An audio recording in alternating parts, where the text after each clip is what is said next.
This happened a year ago, and I can't stop thinking about it. No matter how hard I try in quiet times, my mind goes back to that night. The night I found out that you really should be frightened of the dark. My sister lives in a backwater town a bit of a drive away. I hadn't gone to see her in such a long while, I decided to use my week vacation to drop by. I was bringing over gifts and clothing I had outgrown for her. She's a fantastic cook. Spending a week having some good home-cooked meals and no reliable internet was just what I needed. I packed up and got on the road, pretty excited for my week away. But I had been so busy tying up loose ends for my trip, I got going very late in the day. The sun was already setting by the time I got to the highway. She knew I was going to be late getting in. I might arrive by 1 a.m. and I would call her when I was close, and she could greet me by the door. I found myself on a dark highway surrounded by farmland for miles. When it wasn't farmland, the highway cut through dense trees. While I was driving, I saw something I never thought I would. Something that made me pull over. Speeding along, I saw a figure walking along the side of the road, my headlights reflecting off the white sweater they were wearing. It was a small figure, so I felt safe stopping and at least looking to see if they needed help. In my entire life, I had never seen someone just walking along the side of the highway. I hadn't seen a house for a long time, or a car that had been pulled over.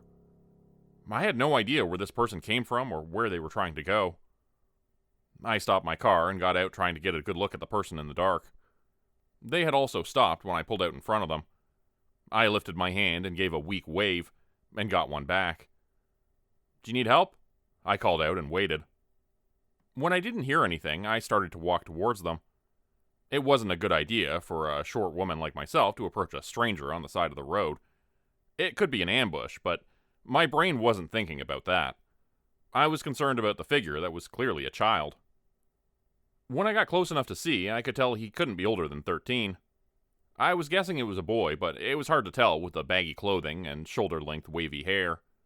White wavy hair. I had my cell phone out and used the flashlight function on it to see if the boy was hurt. I stopped a few steps away from him, and he looked up at me. One side of his face was covered by his hair, but one red eye looked back at me. I froze in fear for half a second, but mentally berated myself for such a reaction. The boy's hair now made sense. He was an albino. I'd never personally met someone with the condition, but I had seen photos. "Would it be possible to get a lift to the next town over?" the boy asked in such a low and soft voice, even standing as close as I was, I could barely hear him. "Of course. Why are you on the side of the road, sweetie? Come on, get in the car. I have some water." He followed behind me silently. He wasn't carrying anything. And the odd thing was, he wasn't wearing any shoes either. It was just so strange. I had to call the police. I knew that, but I wanted to make sure he was all right first. He climbed into the passenger seat so I could see him more clearly. He was so pale, his skin almost looked silver. In a few years, he would be very handsome. I was glad I was the one who got to pick him up. He looked so small and frail, he would have no chance with someone with bad intentions. I gave him a bottle of water and let him drink before asking more questions. "What's your name?" I asked.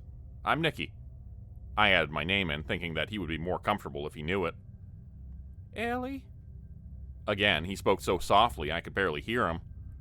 I at least got a name out of him. I needed some more answers, though. "What were you doing on the side of the road? Do you have someone I should call?" I asked as nicely as I could, hoping it would make him speak some more. "I'm heading to the next town to meet an acquaintance. He's an officer. I have no one you can contact. If it's possible, it'd be nice to get a ride to the police station. But please, don't go out of your way for myself." At least he was a polite kid. I debated on what I should do. He wasn't injured, and he wanted to be taken to the police. If that was the case, I could just drive him and not bother calling someone to pick him up. It really wouldn't be any trouble to myself. And he wasn't a threat to me either. He was so small, even if he pulled a weapon, I could swat it away. I decided to take him where he needed to go.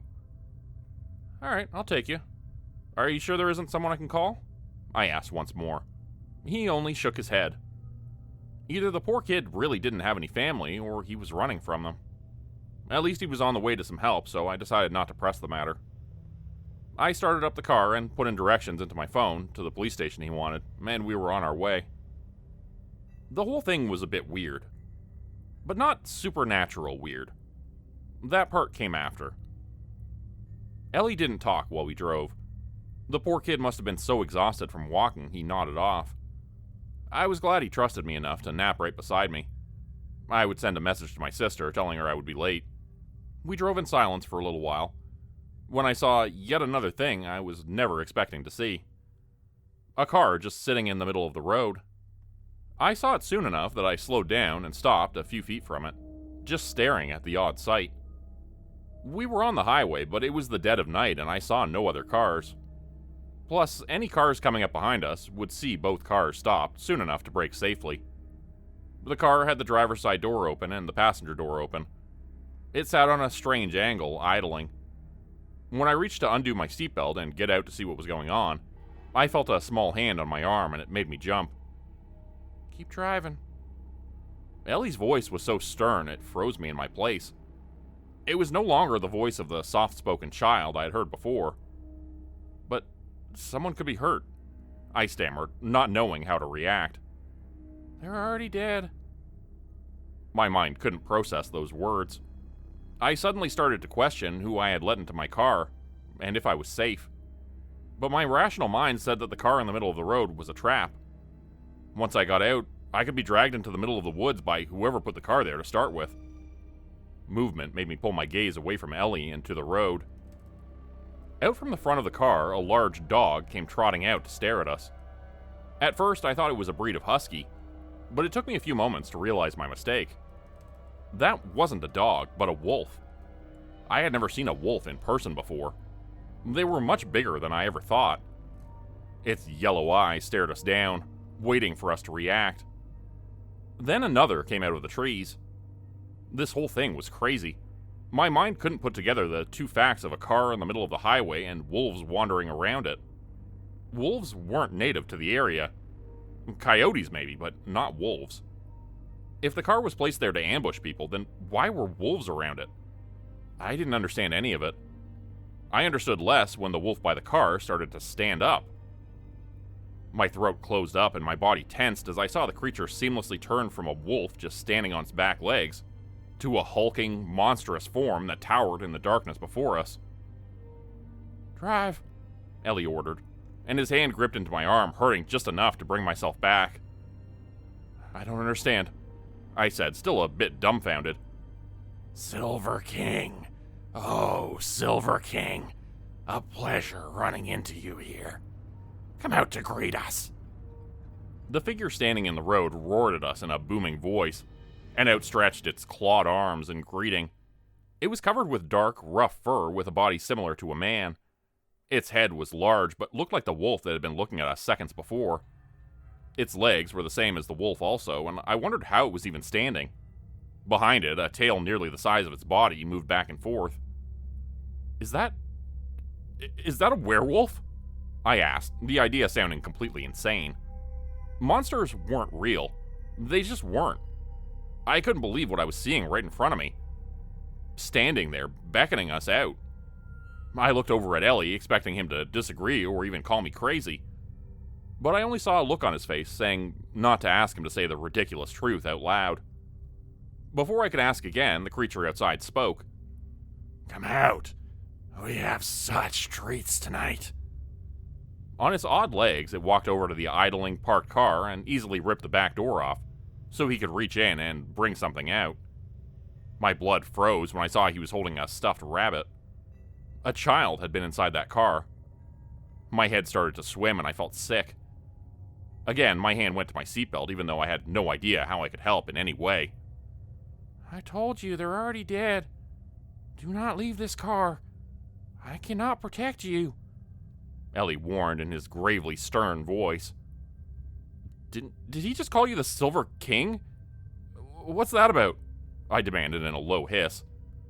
"That's my title. I'm the king of them. The king of everything born in the moonlight or the dark. And as I could easily kill them, I cannot do so in order to protect a human. I'm their king, not yours. So stay in the car." I couldn't help but stare silently and helplessly at this boy. He no longer looked like the weak and frail child I had picked up on the side of the road. He looked more frightening than the monster outside. But I couldn't help but trust him. His hand gripped my arm one last time, then slowly pulled back. He was done warning me. If I got out, I would be killed. I might have already been killed if I hadn't picked him up. Those monsters, those werewolves, could rip car doors off. I was idling, and nothing was stopping them from dragging me out of the car to tear me apart. Nothing aside from who was sitting next to me. But I still felt like I couldn't just leave. I turned my attention to the dark beast still on the road, teeth gleaming in the moonlight. A cruel smile over what him and his pack had already done. Without a second thought, I got the car out of park and slammed down on the gas. Elly was jerked forward in his seat as my car sped forwards directly towards the monster in front of us. The thing could have jumped out of the way, but I think he wasn't expecting this, and his reaction was delayed. My car slammed into the werewolf, knocking him back. I expected more damage to both him and the car, but we got off pretty alright. That was until I pulled the car in reverse and ran directly over the creature's legs, it howling in pain. It was not good for my junker of a car, but it was worse for the wolf. I could only risk running over it twice. I saw more of the wolves in the woods glaring at us. Slamming on the gas once more, we sped off, leaving the monster with a set of broken and twisted legs in the road. Even as I drove, I could see that his legs were healing and snapping back into place. I doubted I did any lasting damage, but I was sure I hurt its pride.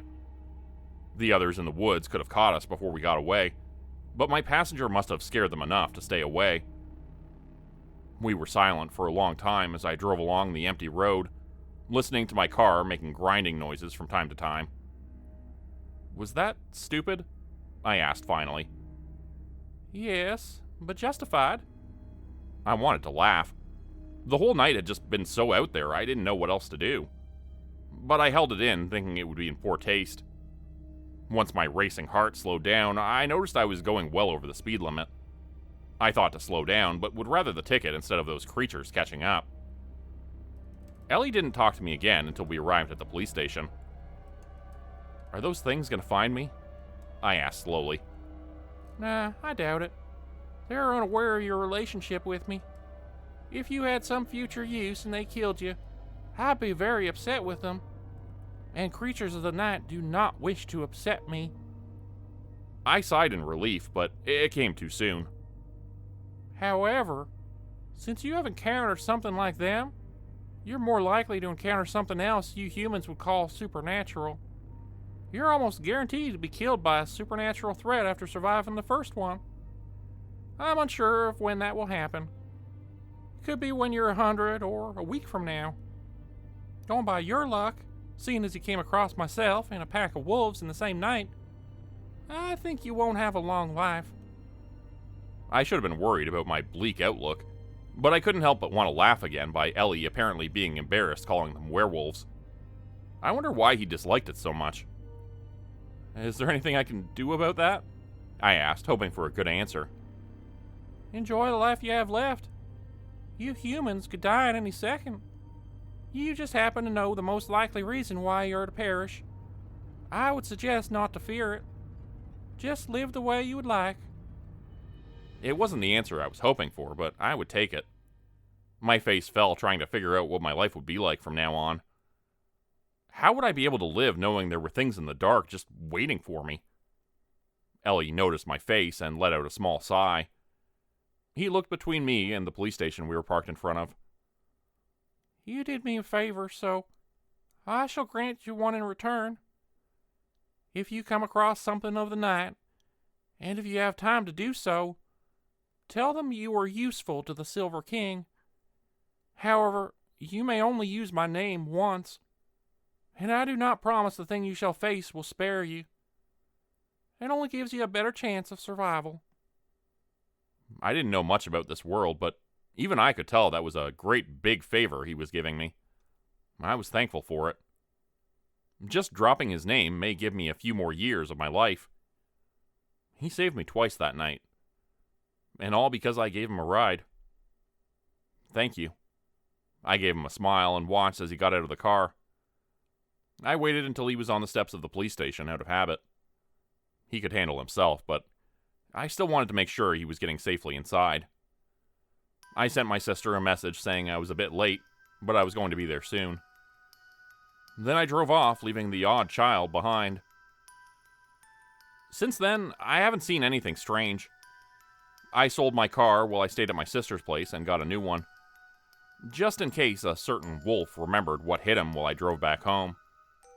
I didn't tell my sister what happened, aside from finding a kid on the side of the road and turning him in. There was a report of a car found on the highway, but I didn't want to know any more information about it.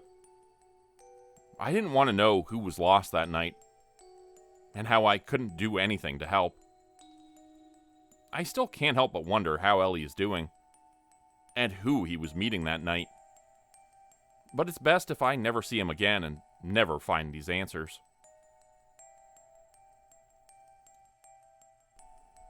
Become a channel member today for early access, bonus videos, and special emojis only available to members. Check out the description below or click the join button for more info. If you'd like another way to help support the channel, please consider joining my Patreon page at patreon.com/JordanGrupeHorror. As a patron, you'll get access to bonus videos and content. You'll be credited at the end of every video going forward, and if you decide to stay for 3 months, I'll name a character after you which will be featured in a Hollow's End story.